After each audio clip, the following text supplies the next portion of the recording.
Bonjour, c'est Trado, je suis content de vous retrouver pour l'analyse technique du CFD sur l'or et sur l'argent, tradable à partir de la plateforme de CMC Markets. On va commencer par les précautions d'usage. Il ne s'agit que d'une analyse technique, pas d'une analyse des fondamentaux, pas non plus un conseil en investissement. Il ne s'agit juste que de baliser le terrain une fois que vous avez pris vos responsabilités en termes d'achat ou de vente basées sur les fondamentaux. Alors on va commencer par l'analyse de l'or en données mensuelles, une analyse de long terme, chaque bougie correspondant donc ici à un mois de cotation et nous sommes donc ici. Et ce que vous pouvez constater d'un coup d'œil un seul, c'est que cette oblique descendante de long terme qui est née il y a plusieurs années a été franchie il y a 3 mois et que pour l'instant, eh bien, la cassure eh bien, est toujours validée puisqu'on se maintient au-dessus de cette oblique descendante qui a été cassée. Maintenant, il faut descendre d'une unité de temps. On va basculer en unité de temps hebdomadaire, ce qui signifie que chaque bougie que vous voyez ici correspond maintenant à une semaine de cotation. Alors, il y a plusieurs façons de déterminer la tendance, notamment celle des pics et des creux. Et regarde des pics et des creux, on voit que la tendance est toujours haussière puisque les pics montent et les creux montent. Maintenant, on regarde de la moyenne mobile à 20 semaines. Vous voyez, on est en dessous, on est au contact d'une moyenne mobile à 20 semaines qui s'aplatit, ce qui signifie qu'au regard de ce second critère, la tendance est plutôt neutre que haussière. Et c'est confirmé par l'Ishimoku en fait, puisque vous voyez, le plus important c'est de regarder la forme que prend le nuage. Et là, le nuage, il est globalement à l'horizontale depuis des mois et des mois. Ce qui nous vaut de dire que pour l'Ishimoku, la tendance est neutre. Donc on a 2 systèmes sur 3 qui sont en situation neutre. Globalement, je pense que le plus important c'est de suivre graphiquement ce trading range. On comprend que les cours évoluent de manière assez clair entre les 1130 $ et les 1360 $. Quand on arrive à 1130 $, eh bien ça rachète violemment. Vous voyez, 3 semaines de suite, on a tenté de casser les 1130 $, ça n'a pas fonctionné.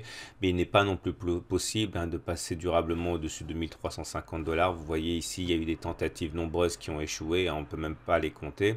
Et encore une fois, ici, les 2 tentatives pour passer 1360 $ ont été infructueuses, ce qui nous permet d'ailleurs de tracer un canal ascendant ici qui nous montre que les cours pourraient tout à fait aller vers 1240 $, ce qui semble quand même assez classique comme mouvement puisqu'on fait des oscillations à l'intérieur de ce canal. Donc on retiendra que les 1240 $ sont tout à fait envisageables. On retiendra qu'on peut également baisser, monter, mais que tant qu'on n'aura pas passé ni les 1360 à la hausse, ni les 1130 à la baisse, on ne pourra absolument pas se baser sur une évolution durable et prononcée à la hausse ou à la baisse. On va basculer maintenant sur l'argent, toujours libellé en dollars et en données mensuelles. Chaque bougie correspondant à un mois de cotation sur l'argent. Nous sommes donc ici. Et on peut constater là aussi que les choses sont assez faciles à suivre. On est dans un triangle ici dans lequel on fait des oscillations, des mouvements assez aléatoires.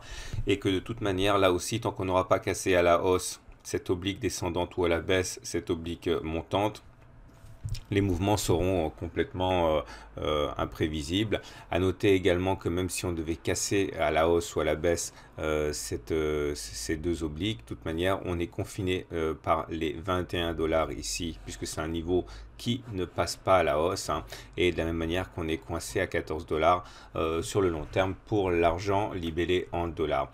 La tendance d'ailleurs sur l'argent est encore moins marquée que sur l'or, puisque vous voyez les pics semble légèrement descendant, les creux également, ce qui nous vaudrait d'être en tendance baissière au regard des pics et des creux, mais c'est absolument pas validé par la moyenne mobile à 20 semaines qui est plate, ni par le nuage de l'Ishimoku qui lui aussi est à plat. Donc comme pour l'or, la tendance de moyen terme pour l'argent est à la stagnation. Donc on ne peut rien, absolument rien déduire de ce qui va se passer à long terme, du moins graphiquement, puisque les systèmes sont à la neutralité parfaite. Et on va résumer ça avec ce trading range de moyen terme. Vous voyez, les 15,5 à moyen terme sont impossibles à casser à la baisse, ça rachète violemment dès qu'on passe en dessous.